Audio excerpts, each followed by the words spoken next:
Today we're going to take sourdough starter and we are going to make a simple salted sourdough focaccia. And what you're going to need is you're going to need a large bowl. You'll need a rubber spatula is good, a wooden spoon. We're going to need salt, and this is actually 2.5 teaspoons of kosher salt. If you don't have kosher salt, you can use 2 teaspoons of regular table salt. We're going to need purified water. This is almost 2 cups. I used it directly from this bottle. This is about how much I had left in the bottle if you want to see the measurement on the side of the liquid measuring cup. So that's how much water I'm going to use. I have my starter, and as you can see, it's ready to go. It's double in size, so it's very active at the moment. And then about 4 cups of bread flour. And we're going to mix this, and then we will let it sit, and we'll talk about that in a minute. So we want to take our salt and put that in our bowl. And then we're going to take our water, and this should be room temperature. We do not want to start with cold water or hot water, just room temperature water.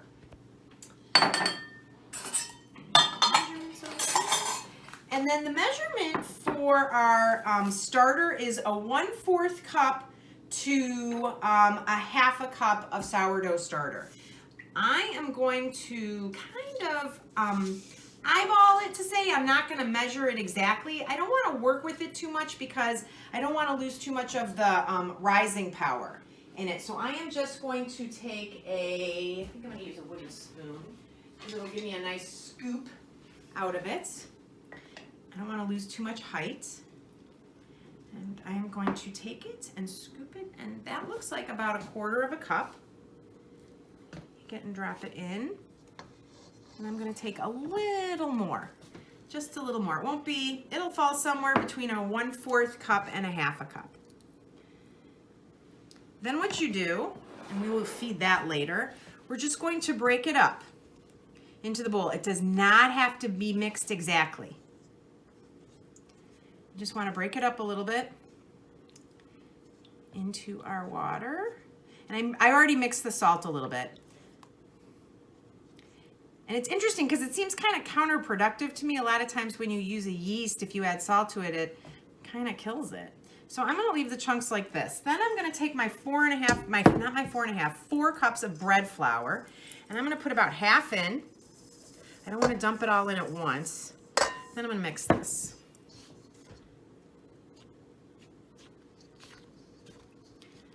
I'm going to get it all mixed in.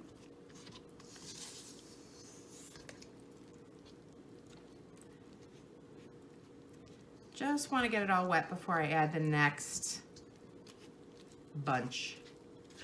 All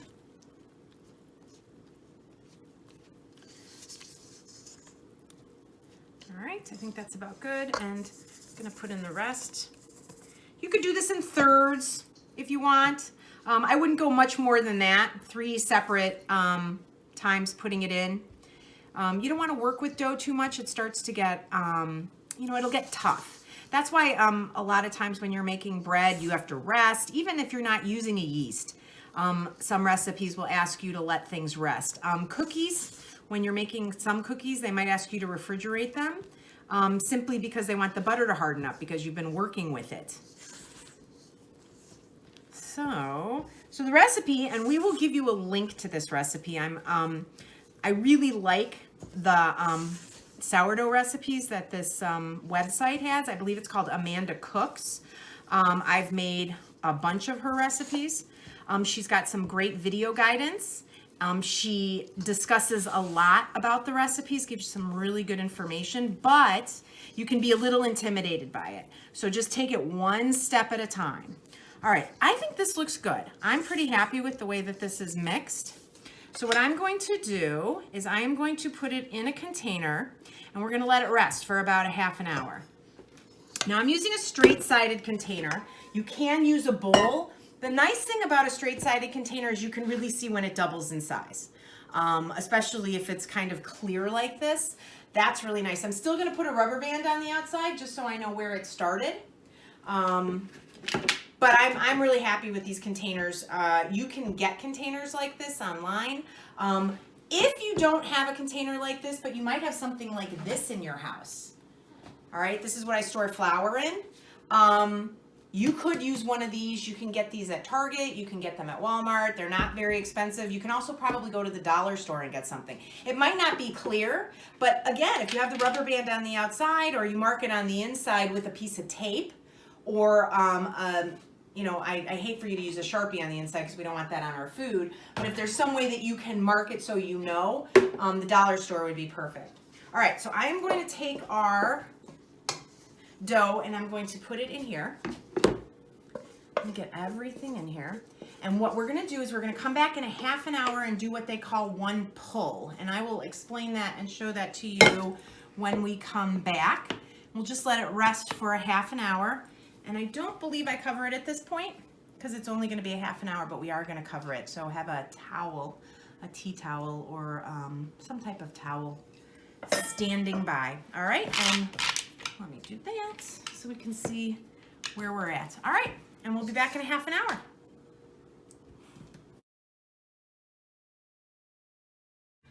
Okay, we've let this sit for a half an hour. So what we're going to do is what we call pulling, and I didn't really talk about this, but this is kind of a way of kneading a little bit. All you're going to do is we're going to grab the side of it, we're going to pull it up and over onto itself. We're going to do that 8 to 10 times.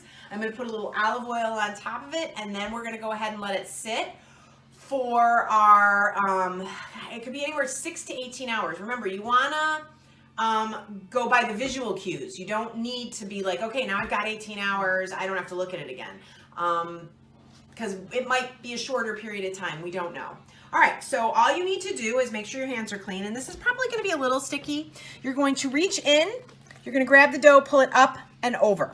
All right. And this one is particularly sticky for some reason. But it's usually a little sticky. Let me get my shirt out of there. I apologize. Up and over. And you're turning the bowl as you're doing this. All right, that's all that needs to be done. I'm going to do it 8 to 10 times. I lost count. So I'm just going to make sure we go around once. Make sure we fold it all in on itself. All right, that looks pretty good. I'm going to open up the olive oil. And then I'm going to drizzle a little on top. And then I'm just going to spread it around. Now, in the recipe, which will be linked, she says cover with a towel or a tea towel. You know, I'm a big advocate of a cover that's not gonna, you know, let it dry out.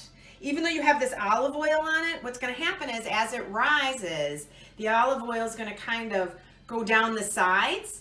And so there are gonna be some exposed areas. So for me personally, I've never had a problem with just using a little plastic wrap lightly on it. Keeps out most of the air, and then I will throw a towel on top of it. I have absolutely no particular reason why I do this. I just do it. All right? And then make sure that you have your rubber band on, and that's that. And then you should see double or even more growth. I've had it where I've started here and it's been up here. And that's great. That's just, you've got a healthy starter. You've got a great loaf of bread going. So we will come back in, I will be checking it probably every 6 hours. And we'll come back when it's ready to go. And we'll get it in the pan. And then we unfortunately have to rest again. But have your olive oil handy because this is all over this thing. All right. All right, welcome back. We have, after making our dough for our sourdough focaccia, we've let it rest. Now this is only rested, and I did put some plastic on here. I feel like I'm always concerned about it drying out on top. So I just loosely put some plastic on top of this, and then I just kind of put a tea towel on top of it. I don't know. I'm worried it'll dry out. So this is actually our dough. This is after 14 hours. So it started, and I ended up switching rubber bands because the other one broke. But this is after 14 hours. So this is where it started, and this is where we're at. So we are absolutely ready to go. So what you're going to need to do is we're going to drizzle a tablespoon of olive oil on the top of this. And one thing I forgot to mention in the last video, I don't believe I mentioned it, is before we let it rest for 14 hours, make sure you put a layer of olive oil on top of it. I mean, this is not a healthy bread in any respect. You are constantly rubbing it down with olive oil. And I'm gonna put 2 tablespoons of olive oil in this pan. So let's go. I'm gonna eyeball it because this is not something that's going to adversely affect the bread. So there, I put the olive oil on top. Now what I need to do, and I should have done this first because now my hand is covered in olive oil, 2 tablespoons in the pan. Now what I've done is I've buttered this pan before I'm putting the olive oil in because I'm not sure it's gonna reach the sides. It will definitely soak into the bread, but I don't want this to stick in the pan. So I'm gonna put 2 tablespoons of olive oil approximately, and I'm just gonna let it pool there. Now, if you're not familiar with this, and you may be, I keep a plastic bag with butter that I use to rub down pans in the refrigerator. This is just kind of like a little tip. And then what I do is I turn it inside out and put my hand through the bag and then, rub it, and then I just turn it back side correctly, like inside out again, and then I just leave it in the refrigerator, so I always have something ready to go to butter pans. All right, and a lot of people probably do it. I don't know. I just thought I'd share that little tidbit with you. All right. So here's our container. We have our olive oil on top. It's ready to go into the pan. You're going to press it down a little, gently. You're kind of deflating it a little bit. And then we're just going to pull it right in to the pan. Get as much of it as you can. And then we're going to do what they call an envelope fold. Spreading it out a little. All right. So the envelope fold is fold it once this way. Fold it once this way, fold it once this way. I can really smell the sourdough. And fold it once this way. And then we're gonna flip it over, all right? And then it needs to sit for about 4 to 6 hours. So I'm gonna cover this. I will cover this with plastic again. I'm always worried about it drying out. And that'll be it. We'll be back in 4 to 6 hours and we'll see it rise, and then we'll do our dimples, we'll put our topping on, and we're gonna bake it. Finally, I'm sorry, I completely forgot. I don't know how I could forget because everything's about olive oil. You're supposed to put another tablespoon of olive oil on this before you let it sit. Rub it on there. And then it's ready to sit for your 4 to 6 hours. And remember, you're gonna keep an eye on it because it's not all about time. It's more about a visual, has it doubled? Can I visually see that it's doubled? This should spread out and honestly fill in all the corners, in theory. So we'll see, 4 to 6 hours. All right, after you have your 4 to 6 hour rise, and again, this is something you really want to do visually. The time is just basically a general guideline. Things seem to take longer to rise in the winter than they do in the summer. I mean, that kind of makes sense. So here it is. It's completely risen. It's actually filled in all the corners. What you want to do is you want to put some olive oil on your fingers, a small amount, and I'm going to put some in a bowl because we are going to let a little of the air out. And then we're going to put our topping on. And then it goes into an oven that's 425 degrees. Again, we're going to have a link to the recipe for you. So I've just coated my fingers, and there is olive oil on the top of this, and I'm just going to press it down. This is how focaccia gets its dimples. All right, there. I've dimpled it. If you're just going to do something simple, you could spread, you could just put like a salt on the top, like a Malden type salt, which is like a flaky salt. I have made a balsamic caramelized onion topping that I'm going to put on it. I'll put some links in there for some other toppings, such as tomato and garlic, and I think there's a rosemary one that I know of. And then I'll also put this link. This link is not specifically for focaccia, this balsamic onions. This is actually just a caramelized onion recipe that I found that people use on burgers or with steaks and things like that. So, come up with your own combinations, whatever sounds good to you that you'd like on the top of your bread. And then this is going into the oven for about 25 minutes. And then we will get to see what a finished loaf looks like. We'll pull it out. We're gonna let it cool off for about 20 minutes, and then we will slice it open.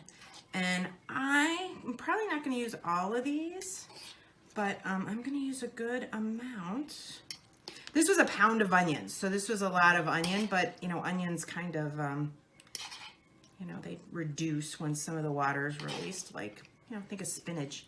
Put a ton in a pan and then you have like a little leftover. All right.